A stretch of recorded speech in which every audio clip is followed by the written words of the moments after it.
Bonjour et bienvenue dans notre espace de réflexion et de consécration. Avez-vous remarqué ce froid spirituel qui s'installe dans notre monde? Une dureté de cœur, un manque d'empathie, un rejet de plus en plus ouvert de tout ce qui est divin. Peut-être le ressentez-vous même dans votre propre vie, une distance, une sécheresse, comme si la voix de Dieu était de plus en plus faible. Ce n'est pas votre imagination, c'est un signe des temps. La Bible nous donne un avertissement des plus solennels.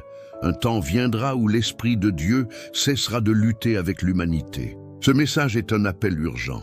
Le Saint-Esprit est en train de se retirer. Avant d'explorer ce sujet vital, je vous invite à ne pas rester isolés.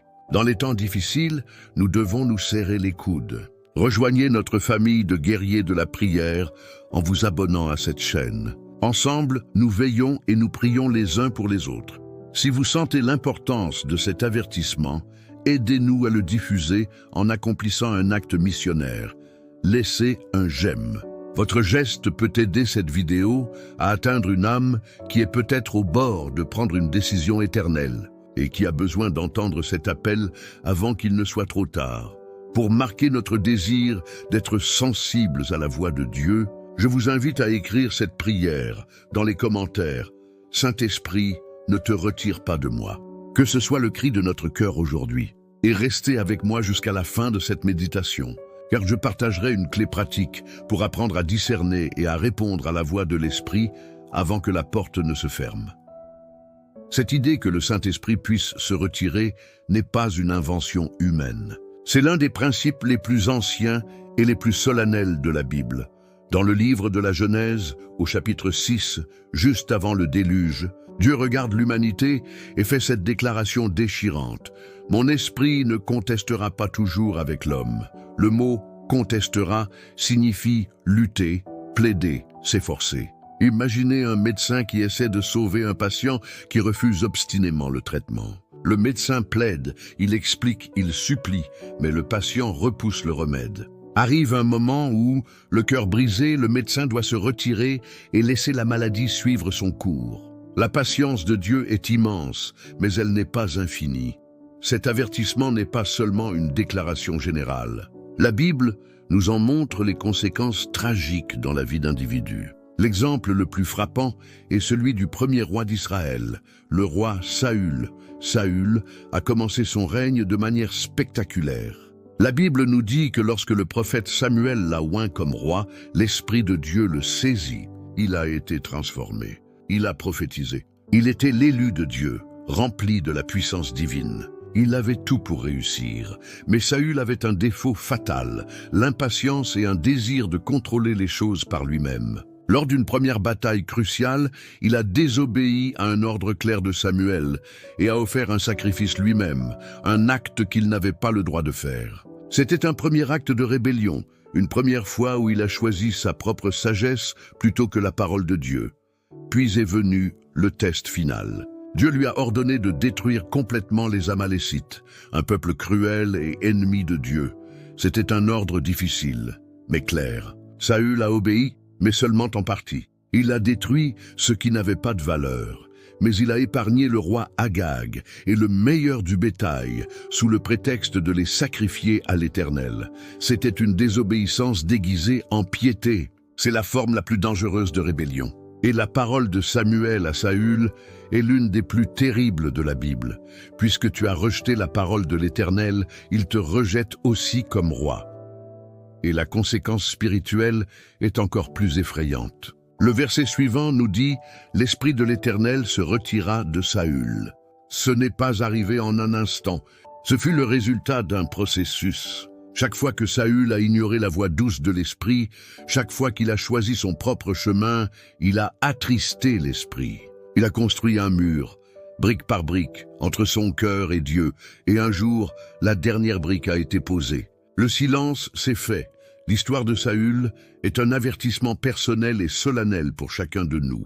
Chaque péché que nous chérissons, chaque fois que nous disons non à la conviction du Saint-Esprit, nous posons une brique sur ce même mur. Nous attristons l'Esprit qui cherche à nous sauver.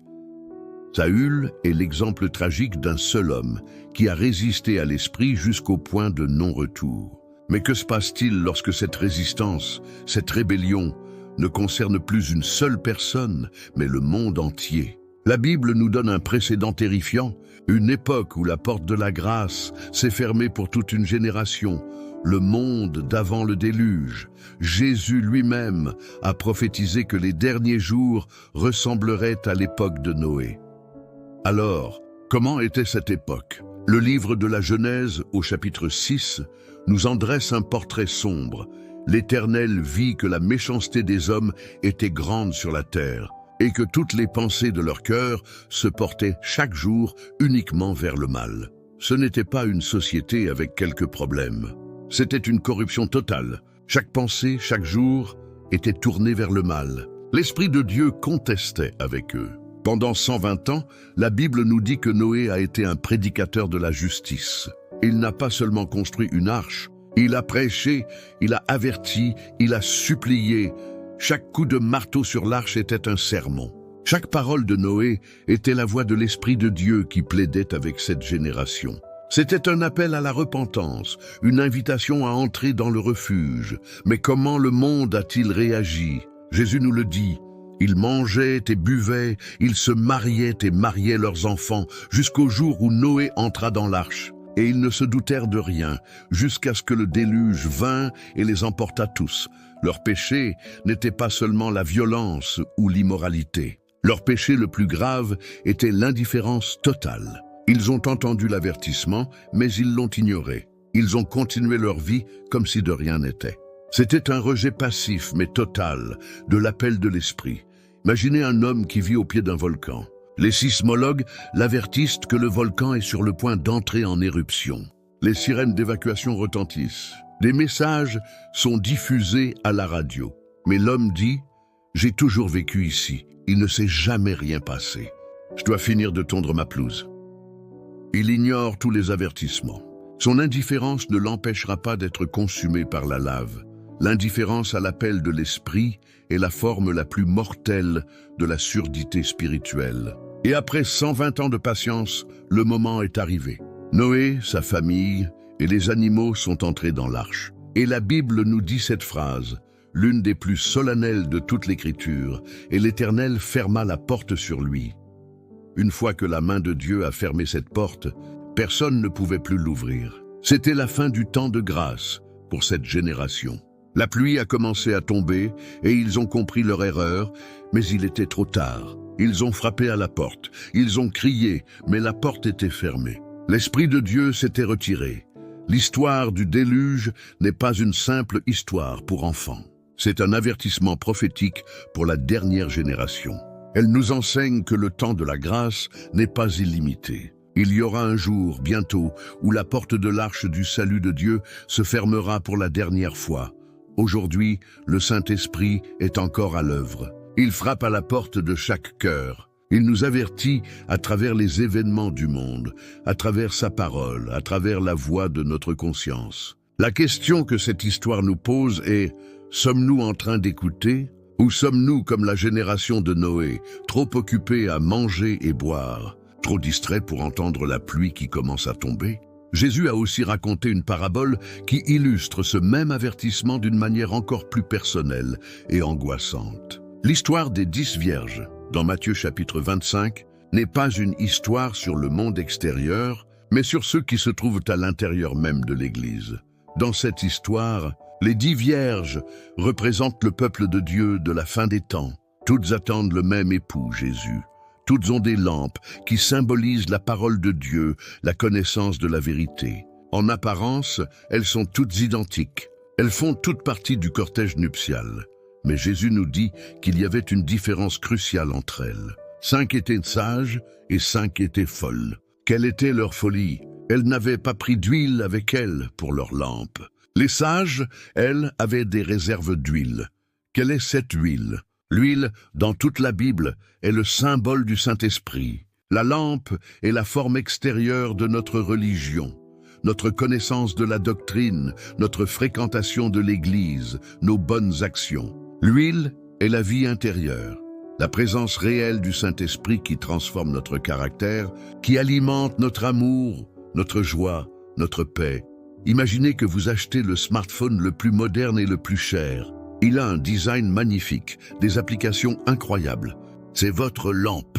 Mais si vous ne le chargez jamais, si la batterie est vide, à quoi sert-il? Il n'est qu'une coque vide et inutile. L'huile du Saint-Esprit est la batterie de notre vie chrétienne. Sans elle, notre religion n'est qu'une forme sans puissance. La parabole nous dit que comme l'époux tardait, toutes s'assoupirent et s'endormirent. Ce sommeil ne représente pas nécessairement un péché, il représente le long temps d'attente, la routine de la vie, où la vigilance peut baisser. Le test n'est pas de savoir si elles se sont endormies, mais comment elles s'étaient préparées avant de s'endormir. Puis, au milieu de la nuit, le cri retentit. « Voici l'époux, allez à sa rencontre ». C'est le moment de la crise finale, le retour inattendu de Jésus. Toutes se réveillent et préparent leurs lampes. Et c'est là que la tragédie se révèle. Les vierges folles voient leurs lampes s'éteindre. Elles ont la forme, mais pas la puissance. En panique, elles disent aux sages « Donnez-nous de votre huile ». C'est le cri de ceux qui réalisent trop tard qu'une religion extérieure ne suffit pas. Mais la réponse des sages est révélatrice. Non, allez plutôt chez ceux qui en vendent et achetez-en pour vous. Ce n'est pas un acte d'égoïsme.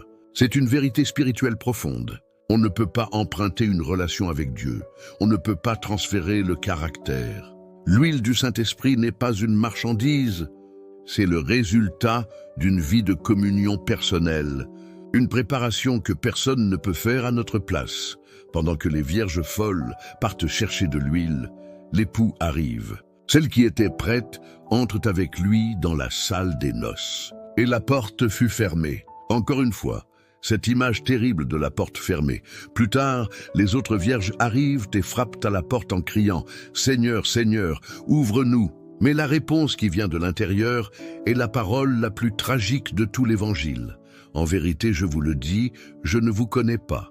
Il ne dit pas « je ne sais pas qui vous êtes ». Il dit « je ne vous connais pas ». Le verbe « connaître » ici implique une relation intime. Il leur dit « nous n'avons jamais eu de relation. Vous connaissiez mon nom, vous attendiez ma venue, mais vous n'avez jamais cultivé ma présence dans votre vie. Votre lampe était vide. Cette parabole est un miroir pour nous, aujourd'hui. Avons-nous de l'huile dans nos lampes, ou nous contentons-nous d'une belle lampe vide? Cultivons-nous la présence du Saint-Esprit chaque jour, ou pensons-nous que nous pourrons acheter de l'huile à la dernière minute? Le retrait progressif de l'Esprit de Dieu du monde, c'est comme les marchands d'huile qui commencent à fermer leurs boutiques les uns après les autres. Le temps d'acheter, c'est maintenant. Le temps de remplir nos vases, c'est aujourd'hui.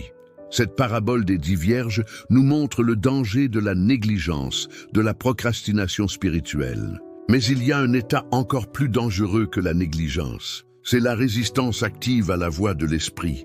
C'est le péché que Jésus a appelé impardonnable, le blasphème contre le Saint-Esprit. Pour comprendre ce péché terrible, nous devons nous rendre à une scène de l'évangile de Matthieu. Au chapitre 12, Jésus vient de guérir un homme possédé par un démon qui était aveugle et muet. C'est un miracle incontestable, un acte de pure compassion et de puissance divine. La foule est émerveillée et se demande « N'est-ce point là le fils de David ?» Mais les pharisiens, les chefs religieux, voient la même scène et leur cœur est rempli de jalousie et de haine. Ils ne peuvent pas nier le miracle, alors ils essaient de le discréditer. Ils disent « Cet homme ne chasse les démons que par Béelzébul, le prince des démons ». C'est à ce moment-là que Jésus prononce l'avertissement le plus solennel de toute la Bible. Il dit « Tout péché et tout blasphème sera pardonné aux hommes, mais le blasphème contre l'Esprit ne sera point pardonné. Quiconque parlera contre le Saint-Esprit, il ne lui sera pardonné ni dans ce siècle, ni dans le siècle à venir. Pourquoi ce péché est-il impardonnable? N'est-ce pas que la grâce de Dieu est plus grande que tous les péchés? Si, le problème n'est pas que Dieu refuse de pardonner. Le problème est que la personne qui commet ce péché devient incapable de recevoir le pardon. Imaginez que le Saint-Esprit est le seul médecin au monde qui possède le remède contre une maladie mortelle. Le péché, le blasphème contre le Saint-Esprit, ce n'est pas de commettre une faute grave. C'est de regarder le médecin, de voir le remède dans sa main et de déclarer Vous êtes un charlatan et votre remède est un poison. En rejetant le seul médecin et le seul remède, vous vous condamnez vous-même à mourir de la maladie. Le péché n'est pas impardonnable parce que la grâce est insuffisante, mais parce que la grâce a été rejetée de manière définitive. Ce n'est pas un péché que l'on commet par accident. C'est l'aboutissement d'un long processus de résistance. Chaque fois que le Saint-Esprit nous parle et que nous lui disons non, notre cœur s'endurcit un peu plus. C'est comme la main d'un ouvrier. Au début, le travail lui donne des ampoules douloureuses. Mais s'il continue, la peau s'épaissit et forme des callosités. Finalement, sa main devient si dure qu'il peut toucher des choses qu'il aurait brûlées auparavant. Il a perdu sa sensibilité. Chaque non à la voix de l'Esprit est une couche de callosité spirituelle sur notre cœur. Le blasphème contre le Saint-Esprit, c'est le moment où le cœur est devenu si dur, si insensible, qu'il ne sent plus le contact de Dieu. La voix de l'Esprit parle encore, mais la personne est devenue spirituellement sourde. Elle en arrive au point où elle appelle le bien mal et le mal bien, exactement comme les pharisiens. L'histoire du pharaon de l'Exode en est une illustration. La Bible dit à plusieurs reprises que Pharaon endurcit son cœur. Mais après une série de rejets délibérés des appels de Dieu, le texte change et dit « L'Éternel endurcit le cœur de Pharaon ». Ce n'est pas que Dieu l'a forcé à être mauvais. C'est que Dieu a confirmé le choix que Pharaon avait fait à plusieurs reprises. Dieu a retiré son esprit et l'a livré à la dureté qu'il avait lui-même choisie. La question la plus effrayante que nous puissions nous poser est donc « Suis-je en train d'endurcir mon cœur ?» Cette petite conviction que j'ignore, cette mauvaise habitude que je justifie, cette amertume que je refuse d'abandonner, sont-elles en train de former des callosités sur mon âme? Le fait même que vous vous posiez cette question, que vous ayez peur de commettre ce péché, est la preuve que vous ne l'avez pas commis, car celui qui l'a commis n'a plus aucune sensibilité. Mais l'avertissement est là, le processus est en marche dans notre monde. Alors, quels sont les signes dans notre société et dans nos vies que l'influence protectrice de l'esprit est en train de diminuer? Le premier signe, et le plus évident, est la perte de la boussole morale. Ce qui, il y a une génération, était considéré comme honteux est aujourd'hui célébré. Ce qui était considéré comme sacré est maintenant moqué. Le prophète Ésaïe a décrit cette situation. Malheur à ceux qui appellent le mal bien et le bien mal, qui changent les ténèbres en lumière et la lumière en ténèbres. Lorsque la boussole d'une société ne pointe plus vers le nord de la vérité de Dieu, mais qu'elle tourne follement, c'est un signe que la force magnétique de l'esprit est en train de s'affaiblir. Le deuxième signe est le refroidissement de l'amour. Jésus a prophétisé que dans les derniers jours, l'amour du plus grand nombre se refroidira. Nous le voyons partout. L'individualisme, l'égoïsme, l'indifférence à la souffrance des autres. C'est comme un corps qui perd sa chaleur. La chaleur est un signe de vie. Le froid est un signe de mort. Lorsque l'amour, qui est le fruit par excellence de l'esprit, commence à geler dans une société, c'est un symptôme grave. Le troisième signe est le mépris de la vérité. Nous vivons à l'ère de la post-vérité, où chacun a sa vérité. L'apôtre Paul a prédit ce temps. Car il viendra un temps où les hommes ne supporteront pas la saine doctrine. Mais ayant la démangeaison d'entendre des choses agréables, ils se donneront une foule de docteurs selon leurs propres désirs. C'est le refus du remède et la préférence pour le poison, simplement parce que le poison a meilleur goût. Lorsque la vérité de Dieu est rejetée, l'esprit de vérité est rejeté. Ces signes ne sont pas seulement des phénomènes sociologiques. Ce sont les symptômes d'un monde où la présence protectrice et restrictive de l'esprit est en train de se retirer, laissant l'humanité de plus en plus livrée à ses propres penchants destructeurs. Mais le plus grand danger n'est pas que ces signes soient dans le monde. Le plus grand danger, c'est lorsqu'ils commencent à apparaître dans nos propres vies et dans l'Église. Le premier signe personnel est l'apathie spirituelle. C'est le symptôme des vierges folles. On a toujours sa lampe, la connaissance. On va toujours à l'église, mais il n'y a plus d'huile. La prière devient une routine ennuyeuse. La lecture de la Bible est une corvée. Il n'y a plus de passion pour Dieu. Le feu est devenu de la cendre tiède. C'est le signe que la flamme de l'esprit est en train de s'éteindre par manque de combustible.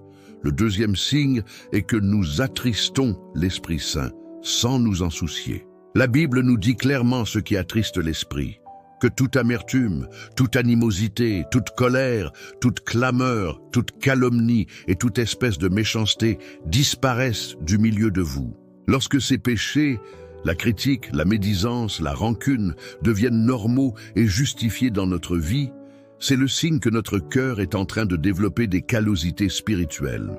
Le troisième signe est l'amour du monde. L'apôtre Jean nous avertit, « Si quelqu'un aime le monde, l'amour du Père n'est point en lui. » Cela ne signifie pas que nous ne pouvons pas apprécier la beauté de la création. Cela signifie que lorsque les divertissements du monde, ses ambitions matérielles, sa recherche de popularité deviennent plus importants pour nous que notre relation avec Dieu, nous sommes en train de remplacer l'huile pure de l'esprit par l'eau polluée du monde. Le retrait de l'esprit n'est donc pas un événement soudain. C'est un processus graduel de refroidissement, d'endurcissement et de remplacement. Face à ces signes alarmants, dans le monde et dans nos propres cœurs, la question n'est plus « est-ce que cela arrive ?», mais « que devons-nous faire ?» Comment pouvons-nous individuellement inverser cette tendance? Comment ranimer la flamme avant qu'elle ne s'éteigne complètement? La première étape, et la plus fondamentale, est la prise de conscience et la repentance. Le contraire de l'endurcissement n'est pas la connaissance, mais la tendresse de cœur. C'est l'acte de reconnaître notre apathie, de confesser notre négligence et de demander à Dieu de briser les callosités qui se sont formées sur notre âme. Le roi David nous en a donné le plus bel exemple. Après son péché terrible avec Bethsabée, David a été confronté par le prophète Nathan. Il aurait pu s'endurcir comme Saül, il aurait pu justifier son acte, mais son cœur a été brisé. Et sa prière, dans le psaume 51, est le manuel de la repentance pour une âme qui a peur d'avoir attristé l'esprit. David ne demande pas seulement le pardon. Il crie « Crée en moi un cœur pur, ô Dieu, et renouvelle en moi un esprit bien disposé. » Il sait que le problème n'est pas seulement son acte, mais son cœur. Et puis il fait la prière qui devrait être la nôtre chaque jour. « Ne me rejette pas loin de ta face. Ne me retire pas ton Esprit Saint. » David comprenait que la pire conséquence de son péché n'était pas la punition, mais la perte de la présence de Dieu. C'est la seule chose qui comptait vraiment pour lui. Cette prière est le premier pas pour inverser le processus. C'est le cri du cœur qui dit « Seigneur, tout, mais pas ton absence ». Imaginez une plante magnifique qui commence à se flétrir. Ses feuilles jaunissent, sa tige se courbe. Que faites-vous? Vous ne la peignez pas en vert pour cacher le problème. Vous ne criez pas après elle pour qu'elle se redresse. Vous allez à la racine, vous lui donnez de l'eau. La repentance est cette eau. Elle va à la racine de notre sécheresse spirituelle et permet à la vie de l'esprit de couler à nouveau. La deuxième étape est de chercher activement la présence de l'esprit. Les vierges sages n'ont pas seulement évité la folie, elles ont activement cherché à avoir de l'huile. Avoir de l'huile n'est pas un état passif, c'est le résultat d'une quête. Comment acheter de l'huile aujourd'hui? Ce n'est pas une transaction commerciale. C'est un investissement de temps et de cœur. C'est de prendre la décision de mettre de côté les distractions du monde pour passer du temps seul avec Dieu, chaque jour. C'est de nourrir notre âme avec sa parole. Non pas comme un devoir, mais comme un affamé qui cherche du pain. C'est de choisir des amitiés et des conversations qui attisent la flamme de notre foi, plutôt que de l'éteindre. C'est comme entretenir un feu de camp.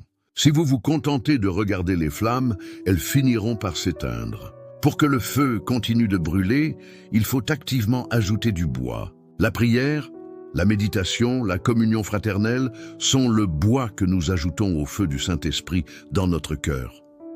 Jésus a fait cette promesse simple. « Si donc, méchants comme vous l'êtes, vous savez donner de bonnes choses à vos enfants, à combien plus forte raison le Père Céleste donnera-t-il le Saint-Esprit à ceux qui le lui demandent ?» La plénitude de l'Esprit n'est pas réservée à une élite. C'est un cadeau qui attend d'être demandé par un cœur qui a soif. La repentance et la recherche active de Dieu sont les deux actions qui nous protègent de l'endurcissement. C'est notre part de responsabilité. Mais nous ne pouvons pas le faire seuls. Nous avons désespérément besoin que Dieu agisse en nous. C'est pourquoi, après avoir compris notre devoir, nous devons nous tourner vers lui dans une prière de consécration et de supplication. Il est temps de joindre notre voix à celle de David et de crier « Ne me retire pas ton Esprit Saint ». Je vous invite maintenant à vous unir à moi dans cette prière. Faisons-en non pas un moment de peur, mais un moment de retour sincère vers le Père Céleste. Nous venons devant toi avec un cœur sobre et humble. Nous voyons les signes de ton retrait dans le monde et nous reconnaissons avec tristesse les mêmes symptômes dans nos propres vies, le refroidissement, l'apathie, l'amour pour le monde. Pardonne-nous, Seigneur, d'avoir attristé ton esprit. Comme David, nous crions du plus profond de notre être. Ne nous rejette pas loin de ta face, ne nous retire pas ton Esprit Saint. Rends-nous la joie de ton salut et soutiens-nous par un esprit de bonne volonté. Brise notre cœur de pierre et donne-nous un cœur de chair sensible à ta voix. Nous ne voulons pas être des vierges folles avec des lampes vides.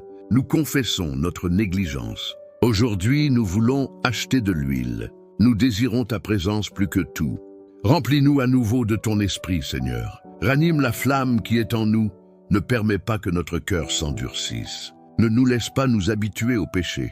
Garde-nous sensibles, attentifs, obéissants à ton murmure doux et léger. Nous ne voulons pas entendre un jour les mots terribles « Je ne te connais pas ». Nous voulons vivre en relation avec toi, dès aujourd'hui et pour l'éternité. Amen. Cette prière, si elle est sincère, est le début du chemin du retour. Au début de ce message, je vous ai promis une clé pratique pour apprendre à discerner et à répondre à la voix de l'Esprit avant que la porte ne se ferme. Voici cette clé. C'est une méthode simple que j'appelle la réponse du cœur sensible. Le processus d'endurcissement commence toujours par une petite résistance à la voix de l'Esprit. Pour garder un cœur sensible, il faut pratiquer la réponse immédiate. La méthode est en 3 étapes. 1. Reconnaître. Quand le Saint-Esprit vous convainc d'une chose, un mot de critique que vous avez prononcé, un acte d'égoïsme, une amertume que vous entretenez, reconnaissez-le immédiatement. Ne le justifiez pas, ne le minimisez pas. 2. Acquiescez. Aussitôt dans votre cœur, répondez à l'Esprit. Dites simplement « Tu as raison, Seigneur. C'était mal. Pardonne-moi. » Cet acquiescement immédiat est un acte d'humilité qui brise l'orgueil et garde le cœur tendre. Ne reportez pas cette confession à plus tard. Agir. Si possible, posez immédiatement une petite action d'obéissance. Si vous avez critiqué quelqu'un, faites une prière de bénédiction pour cette personne. Si vous avez été égoïste, cherchez une petite occasion de servir. L'action scelle la repentance dans le monde réel et empêche la callosité de s'installer. Reconnaître, acquiescer, agir.